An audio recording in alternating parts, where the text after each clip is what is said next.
Saat lara merasuk menghujam dada, ada perisai kokoh yang tak kasat mata, yang bernama Shobar terletak di dalam dada,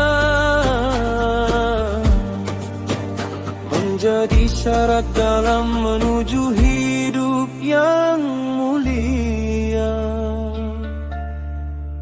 Shobar itu sunyi, tumbuh dalam hening yang suci, bukan sorak-sorai amarah yang tak terkendali. Ia adalah pelita terang penenang batin yang sepi, menuntun hamba berserah pada ketetapan ilahi.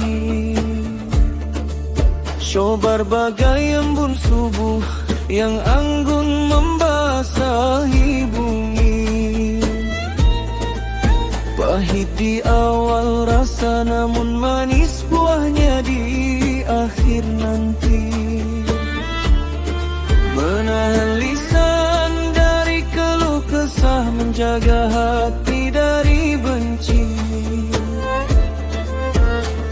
tunduk bertawakal, mengikat iman yang abadi. Sungguh mulia janji Allah bagi jiwa yang bertahan, menyertai mereka dalam setiap jengkal ujian, menghapus noda dosa lewat rintangan yang diberikan, serta mengalirkan pahala indah yang tanpa batasan.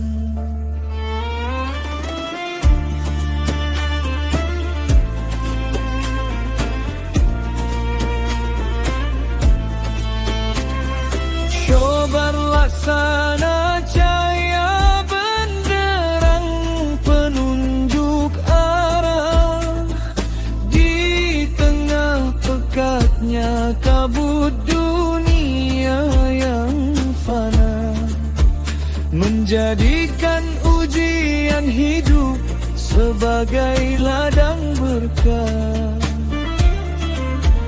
hingga berlabuh damai di jannamu yang bakar. Hidup adalah ujian yang bergulir, menghampiri jiwa yang terus berpikir. Kadang nikmat datang mengalir, namun sering pula duka ikut hadir. Wahai jiwa yang tengah diuji, ingatlah